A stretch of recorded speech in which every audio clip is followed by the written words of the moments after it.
उच्च स्थलीय tiger project के अंतर्गत पहाड़ों में बाघ की खोज का अभियान किस संस्थान के द्वारा शुरू किया गया?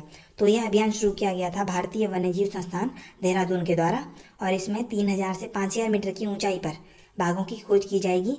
इनमें जो स्थान शामिल हैं वो हैं कनाली चीना, अस्कोट, मुनस्यारी, धारचूला, धारचूला में दारमा और दुगतु बुग्याल। ठीक है। अगला प्रश्न है, केदारनाथ पुनर्निर्माण के अंतर्गत चल रहे निर्माण कार्यों के लिए भारी मशीनों को पहुंचाने में भारतीय सेना के किस हेलीकॉप्टर की मदद ली जा रही है? तो वह भारतीय सेना का हेलीकॉप्टर है चिनूक CH-47। ठीक है। यह बना है अमेरिका में और यह 20,000 फीट से भी ज़्यादा ऊंचाई पर 12 टन से भी अधिक वजन ले जाने में सक्षम है। अगला प्रश्न है, जल निगम के अनुसार उत्तराखंड राज्य के किन 2 जिलों में 100% गाँवों के लिए पेयजल योजना है? तो ये 2 जिले हैं जागेश्वर और देहरादून। इसके अतिरिक्त बात करें तो 599 गाँवों में घरों तक पानी पहुंचाने के लिए कोई पाइपलाइन पर आधारित पेयजल योजना नहीं है। ठीक है। वो किस पे काम कर रहे हैं? वो अभी ट्यूबवेल, सरकारी ट्यूबवेल जो है और हैंडपम्प, जल के स्रोतों, इन पर ही आधारित है। आगे बात करते हैं, पर्यटन को बढ़ावा देने के लिए केंद्र सरकार द्वारा जारी एक मोबाइल ऐप जिसमें उत्तराखंड के 320 से भी अधिक पर्यटन इकाइयाँ जुड़ चुकी हैं, इस ऐप का नाम क्या है? इस ऐप का नाम है साथी ऐप। ठीक है। और यह आत्मनिर्भर भारत के अंतर्गत शुरू की गई है। और पर्यटन मंत्री की बात करें तो राज्य के पर्यटन मंत्री हैं सतपाल महाराज। अगला प्रश्न है, केदारनाथ से 16 किलोमीटर दूर दूध गंगा घाटी में एक ताल खोजा गया है, इसका नाम क्या है? तो केदारनाथ से 16 किलोमीटर दूर दूध गंगा घाटी में एक ताल खोजा गया है, इसका नाम है पैया ताल। ठीक है। और यह वासुकी ताल से 7 किलोमीटर दूरी पर स्थित है और यहाँ पर मार्ग में ब्रह्म कमल, फेन कमल आदि प्रजाति के पुष्प मिल जाते हैं। इसके अतिरिक्त बात करें तो समुद्र तल से लगभग यह 5000 मीटर की ऊंचाई पर स्थित है। ठीक है। और इसकी जो ताल है, ताल में हमें मेरु सुमेरु पर्वत श्रृंखला की छाया भी दिखाई देती है। आगे बात करते हैं, उत्तराखंड प्रदेश में सर्व शिक्षा और राष्ट्रीय माध्यमिक शिक्षा अभियान का एकीकरण कर दिया गया है, इसे अब किस नाम से जाना जाएगा? तो उत्तराखंड जो है यहाँ पे सर्व शिक्षा अभियान जो था और राष्ट्रीय माध्यमिक शिक्षा अभियान, इसको एक कर दिया गया है, इसका नाम कर दिया गया है समग्र शिक्षा अभियान। ठीक है। और इस योजना के अंतर्गत जो राज्य परियोजना निदेशक होंगे वो महानिदेशक शिक्षा बन जाएंगे। ठीक है। अगला प्रश्न है, राष्ट्रीय कृषि और ग्रामीण विकास बैंक यानी नाबार्ड जो है उत्तराखंड के कोऑपरेटिव सेक्टर की मदद करेगा, जिसके अंतर्गत किसानों को रियायती दर पर कम अवधि के लिए ऋण देने के लिए 500 करोड़ की बजाय इन्होंने 750 करोड़ रुपए की राशि तय की है। प्रश्न यह है कि नाबार्ड के चेयरमैन कौन है? तो नाबार्ड के चेयरमैन हैं डॉक्टर GR चिंतला। ठीक है। और राज्य के सहकारिता मंत्री हैं धन सिंह रावत। ठीक है। और ये जो है नाबार्ड हमें 2000 करोड़ रुपए का ऋण 0% ब्याज पर दे रहा है और किसानों को 3 लाख रुपए तक का ब्याज मुक्त ऋण मिलेगा। ठीक है। और इसके अलावा महिला स्वयं सहायता समूह जो है उन्हें भी 5 लाख तक का ऋण प्रदान किया जाएगा। अगला प्रश्न है, हाल ही में उत्तराखंड का कौन सा कंजर्वेशन रिजर्व रामसर साइट्स की सूची में शामिल हुआ? तो वह कंजर्वेशन रिजर्व है आसन कंजर्वेशन रिजर्व और यह सूची में शामिल होने वाला पहला आर्द्र भूमि है। इसके अतिरिक्त दूसरे जो आर्द्र भूमि है वो है बिहार का कबराल आर्द्र भूमि। इनके शामिल होने के साथ साथ भारत में अब कुल रामसर साइट्स की संख्या हो गई है 39। अगला प्रश्न है, नवनिर्मित आनंदवन यानी उत्तराखंड सिटी फॉरेस्ट, यह कहाँ पर स्थित है? यह स्थित है झाझरा देहरादून में और 22 सितंबर को मुख्यमंत्री त्रिवेंद्र सिंह रावत द्वारा इसका लोकार्पण किया गया था, उत्तराखंड सिटी फॉरेस्ट का। अगला प्रश्न है, देश का पहला फुल वर्चुअल होम स्कूल सीज ग्लोबल इंस्टीट्यूट किस प्रदेश में खोला गया है? तो देश का पहला full virtual home school Uttarakhand में खोला गया है और इसकी संस्थापक हैं रीना त्यागी। अगला प्रश्न है कि रक्षा मंत्री राजनाथ सिंह ने चीन और पाकिस्तान की सीमा पर लगे क्षेत्रों में सीमा सड़क संगठन द्वारा निर्मित 44 पुलों का उद्घाटन किया है। इनमें उत्तराखंड के कितने पुल शामिल हैं? तो इन 44 पुलों में उत्तराखंड के 8 पुल शामिल हैं। इसमें कौन कौन से हैं? एक जौलजीबी के पास डुंगातोली और लिपुलेख सड़क में धारचूला से 28 किलोमीटर दूर दोबाट में, 36 किलोमीटर दूर कुलागाड़ में और 1 किलोमीटर आगे एलागाड़ में भी हैं। इसके अलावा गुलानागाड़ में है। ठीक है। जौलजीबी मुनस्यारी के बीच सिराली, सियालधार और चरीगाड़ में स्थित है ये पुल। ठीक है।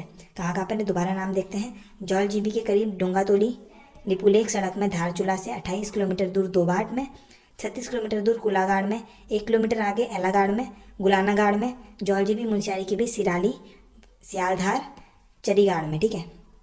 अगला प्रश्न है, प्रधानमंत्री नरेंद्र मोदी ने मेरी संपत्ति मेरा हक कार्यक्रम के अंतर्गत देश के 6 व्यक्तियों के साथ संवाद किया। इसमें कौन व्यक्ति उत्तराखंड से संबंधित हैं? इनमें वो व्यक्ति हैं खिरसू विकास खंड के सुरेश चंद्र।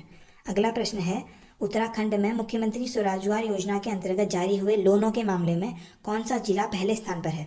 तो मुख्यमंत्री स्वरोजगार योजना जो थी इसके अंतर्गत जो लोन दिए गए थे इसमें सबसे ज़्यादा लोन के मामले में उत्तरकाशी, टिहरी और चमोली शामिल है और सबसे कम हरिद्वार और उधमसिंह नगर। आगे बात करते हैं। अगला प्रश्न है, नेलांग वैली में जो गरतांग गली है सरकार द्वारा मरम्मत का कार्य शुरू किया गया है, तो यह उत्तराखंड के किस जिले में स्थित है? जो नेलांग वैली में गरतांग गली है यह उत्तराखंड के किस जिले में स्थित है? तो यह स्थित है उत्तरकाशी जिले में और इस गली से ही भारत चीन व्यापार होता था 1962 तक। अगला प्रश्न है, मुख्यमंत्री त्रिवेंद्र सिंह रावत ने कहा कि चीड़ का सदुपयोग हो तो उससे 40,000 लोगों को रोजगार दिया जा सकता है। तो प्रश्न यह है कि उत्तराखंड के वन क्षेत्र का कुल कितना क्षेत्र चीड़ है? ठीक है, तो उत्तराखंड के वन क्षेत्र का कुल 27% क्षेत्र जो है वो चीड़ है। आगे बात करते हैं। हाल ही में विधानसभा की एक कमेटी ने जिला स्तरीय विकास प्राधिकरणों को समाप्त करने की सिफारिश की। यह कमेटी किसकी अध्यक्षता में बनाई गई थी? तो यह कमेटी बनाई गई थी भाजपा के विधायक, जो बागेश्वर में भाजपा के विधायक हैं, चंदन राम दास। ठीक है, और यह 7 सदस्यीय कमेटी थी। ठीक है, इसने क्या किया? जिला स्तरीय विकास प्राधिकरणों को खत्म करने की सिफारिश की है। अगला प्रश्न है, उत्तराखंड सरकार गर्भवती महिलाओं और नवजात शिशुओं की स्वच्छता और सुरक्षा के लिए जल्द ही एक सौभाग्यवती योजना शुरू कर रही है। इस योजना का संचालन कौन सा विभाग करेगा? इस योजना का संचालन होगा महिला सशक्तिकरण एवं बाल विकास विभाग द्वारा। ठीक है, और इसमें क्या क्या मिलेगा? गर्भवती महिलाओं को मिलेगा सौभाग्यवती किट। इसमें होगा 250 ग्राम बादाम गिरी या सूखी खुबानी या अखरोट होगा इनमें से, 500 ग्राम छुहारा, 2 कॉटन के गाउन या साड़ी या सूट, एक फुल साइज गर्म शॉल, स्कार्फ, 2 जोड़ी जुराब, एक बड़ा तौलिया, 2 पैकेट सैनिटरी नैपकिन और 2 बेडशीट होंगे, नेल कटर हो गया, नारियल तिल, सरसों या चूरू का तेल मिलेगा, 200 ml हैंड वॉश लिक्विड, कपड़े धोने और नहाने के 2 साबुन मिलेंगे। और शिशुओं के लिए मिलेगा 2 जोड़ी शिशुओं के कपड़े, सूती होगा, मौसम के अनुसार होंगे। ठीक है, टोपी जुराब सहित कॉटन डाइपर, बेबी तौलिया, ठीक है सॉफ्ट वाला जो होता है, और 3 बेबी साबुन मिलेंगे, तेल पाउडर, बेबी ब्लैंकेट गर्म या कॉटन जो भी है मौसम के अनुसार, रबर सीट आदि। ठीक है, अगला प्रश्न है कि क्विक डिप्लॉयबल एंटीना टेक्निक जो है इसका उपयोग करके दूर और सीमांत गांवों के बिना सिग्नल वाले क्षेत्रों में संचार माध्यम से संपर्क करने वाला देश का पहला राज्य कौन बन गया है? तो देश का पहला राज्य बन गया है उत्तराखंड। ठीक है, कौन सी टेक्निक है? Quick deployable antenna technique. आगे बात करते हैं। कुमाऊं और गढ़वाल विश्वविद्यालय द्वारा संयुक्त रूप से स्वामी विवेकानंद पर्यटन परिपथ विषय पर एक डॉक्यूमेंट्री फिल्म लॉन्च की गई। ठीक है, यह फिल्म भारत सरकार के किस अभियान से संबंधित है? तो यह फिल्म भारत सरकार के एक भारत श्रेष्ठ भारत अभियान से संबंधित है। ठीक है, इस फिल्म के निर्देशक हैं, डॉक्यूमेंट्री फिल्म है, इसके निर्देशक हैं डॉक्टर सर्वेश उनियाल। ठीक है, और ये दूरदर्शन में प्रसारित हुई थी। और इसके अलावा भी रविंद्रनाथ टैगोर और महात्मा गांधी की उत्तराखंड यात्रा पर भी डॉक्यूमेंट्री फिल्मों का निर्माण इनके द्वारा किया जाएगा। अगला प्रश्न है कि उत्तराखंड में कोरोना से मृत्यु दर रोकने के मामले में कौन सा जिला सबसे अधिक सफल रहा? तो यह जिला था चमोली जिला। यहाँ भी एक भी मृत्यु नहीं हुई कोरोना की वजह से। ठीक है, और सबसे अधिक मृत्यु दर वाला जिला था देहरादून जिला। आगे बात करते हैं। उत्तराखंड राज्य खेल पुरस्कार प्रतिवर्ष कितने खिलाड़ियों को दिया जाएगा? तो उत्तराखंड राज्य खेल पुरस्कार प्रतिवर्ष अब 6 खिलाड़ियों को दिया जाएगा, जिनमें 3 व्यक्तिगत स्पर्धा वाले होंगे, 2 टीम स्पर्धा वाले होंगे और 1 दिव्यांग होंगे। ठीक है, इसके अलावा इसमें 1 लाख रुपए की धनराशि, प्रशस्ति पत्र, ब्लेजर और एक प्रतिमा दी जाएगी। इसके अलावा द्रोणाचार्य पुरस्कार की बात करें तो यह 2 खेल प्रशिक्षकों को दिया जाएगा। इसमें 3 लाख की धनराशि होगी, 1 प्रशस्ति पत्र होगा, ब्लेजर होगा और शॉल होगा। अगला प्रश्न है, उत्तराखंड सरकार द्वारा प्रत्येक ब्लॉक में कितने स्कूलों को अटल आदर्श विद्यालय बनाने के लिए निर्देशित किया जाएगा? तो उत्तराखंड सरकार द्वारा प्रत्येक ब्लॉक में 2 स्कूलों को अटल आदर्श विद्यालय बनाने के लिए निर्देशित किया जाएगा। इनमें 6 से 12वीं तक की पढ़ाई होगी और हिंदी तथा अंग्रेजी दोनों माध्यमों में इसे बनाया जाएगा। आगे बात करते हैं। अगला प्रश्न है, उत्तराखंड में शिक्षा विभाग ने किस ऐप के साथ MOU साइन किया जो छात्रों को निःशुल्क में शिक्षण सामग्री उपलब्ध कराएगा? तो वो ऐप है विद्या ऐप। ठीक है, और ये ऐप भी IIT के स्टूडेंट्स द्वारा डेवलप की गई थी। अगला प्रश्न है, अंतर्राष्ट्रीय संस्थान ट्रैफिक इंडिया के अनुसार बीते 5 वर्षों में किस प्रदेश में गुलदार का सबसे अधिक अवैध शिकार किया गया? तो सबसे अधिक अवैध शिकार गुलदार का उत्तराखंड में किया गया था। करीब 159 गुलदारों का अवैध शिकार किया गया था। आगे बात करते हैं। पर्यटन प्रोत्साहन कूपन यानी TIC योजना लागू करने वाला देश का पहला राज्य कौन बन गया है? तो पर्यटन प्रोत्साहन कूपन जारी करने वाला देश का पहला राज्य बन गया है उत्तराखंड।